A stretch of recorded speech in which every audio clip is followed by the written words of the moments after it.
Hello Philippines, Luzon, Visayas, Mindanao. Nandito po ang inyong batang mayan para mag-vlog. Yan mga kalodi. Yan nga, pag-good vibes lang tayo. Buwas na buwas. Agang-aga pa lang mga kalodi. Andito po kami sa sentrong Matacona. Ayan kung kalodi kung saan kami ay magpapapalit muna ng gulong ng sasakyan. Kasi nga, dapat sigurado yung aming pagbiyahe. Kasi napakalayo. Kalumpit, Bulacan po. Siyempre, naandun ang ating mga driver. Nag-iintay sila doon. At yan nga, isisigurado natin na i-check natin yung ating sasakyan. Ano po? Yan kalodi, inabot nga kami dito ng ulan sa Barangay Matacon. Ayan, sa sentro po kami ng Matacon. Ayan. Umalis pa lang po kami ng Matara. Tulo na po ang ulan yan. Shout out na lang po sa ating mga kalodi at sana agapay po sa ating mga kalodi na ipagdasal niyo po ang pagbiyahe namin ng aming mga kalodi, aking pamilya. Ayan po, nakasakay ko na dyan sa loob lahat. Nandyan lahat po sila sa loob mga ka-idol ko para maghintay lang ng kaunting oras at siyempre papalit natin dalawang ruwida po. Ayan, unang-una nagpapasalamat ako sa Panginoon kasi napaka-for blessing talaga ang mga ulan na to. Dahil sa pag-alis namin talaga sigsig apaw ang aming grasyang natatanggap. Ano po? Ayan, shoutout muna tayo kay Aldo Vino. Ano po mga kalodi?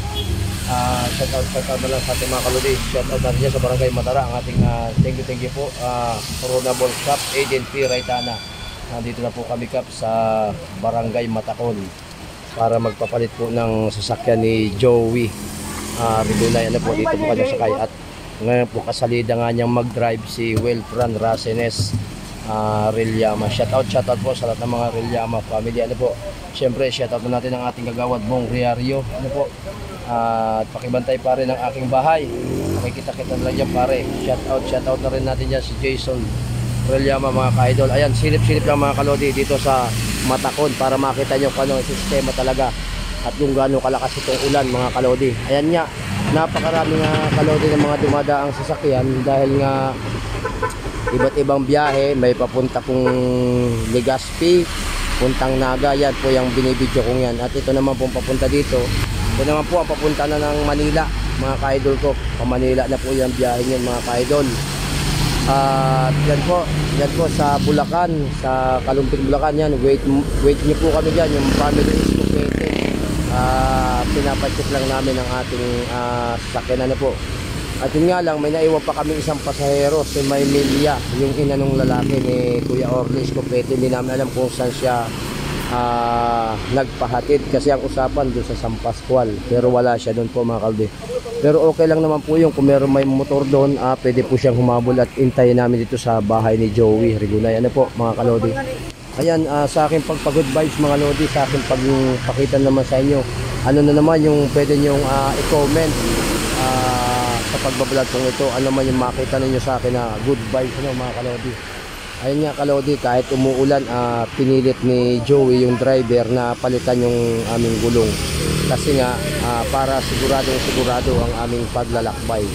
At napakalayo, Kalumpit, Bulacan. At syempre ang inyong kalodi ay makikipagkita rin sa ating kalodi kay Puding 2.0. Yan, kay Brownie, kay 6'9". Lahat ng ating mga kalodi. Sa lahat po ng mga ka-vlogger niyang King Lax, have a good day po King Lax, Kalingap Rab. Thank you so much sa inyong pagtulong at walang sawang pagsuporta sa mga inaabuso at inaapi. At yan din ang adhikain ng Batang Mangyan, ang tumulong sa mahirap mga kalodi. Para pagdating ng araw, wala na po halos masyado ang maapi dahil tutulungan natin ang tutulungan yan. Hanggat may mga vlogger na katulad nating may mabubuting puso, unti-unti nating mapapagtagumpayan at mababawas-bawasan ang kagutuman. Ano po, syempre lahat po ng mga vlogger ini-engage ko rin na sana po wag nating dalhin sa masama ang ating pera. Itulong po natin, kung sobra na po ang pera. Wag po nating panghinayangan o gastusin sana kung sano. Maghanap po tayo ng mga deserve na tao na ating tulungan. Unang-una po, yun nga, PWD, senior citizen, single mom, yung nawala ng bahay, nabahaan, lahat po. Single dad, single mom, yan po, tulungan po natin yung mga kalodi. Dahil sa inyong pagtulong po yan, tumalang pagsuporta, doble-doble po ang biyaya ng Diyos na darating sa inyo yan. Kasi nga, for more blessing talaga ang aabot sa inyo hanggat may pag-asa, may buhay tayong laging nakaagapay sa kanila na po. Ayan, dun naman po sa mga tinutulungan natin na mahihirap na deserving, ingatan naman po ninyong ating binibigay ng ating mga vlogger na nagsisikap din para mapagtagumpayan ang pagbablog. Ito po, pagbablog namin ito ay para sa inyo mga kalodi. Walang kabiro-biro po yan.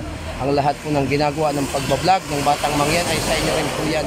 Pagdating ng araw mapupunta at may itulog po. Lahat po ng barangay, sabi ko sa inyo, follow and share para madali-dali ang pagbukas natin ni Lolo Meta. Diyan sa larangan ng pagbablog, sabi ko nga po sa inyo, hindi tayo kagwapuhan pero may angkin talino sa pagbablog at bilis at tapang sa ating pagbablog sa mga basta't sa kabutihan ang ating ipapahati na balita. Ayan, shoutout na po Reblandos family and Reblandos family, lahat po, Baliktar family, Elorza family, shoutout na lang po at mapagpalang araw po sa aming biyahe. Sana ipagdasal niyo po ang Batang Mangyan sa paglagalag sa Kalumpit, Bulacan. I love you so much at good day mga kalodi. Bye bye.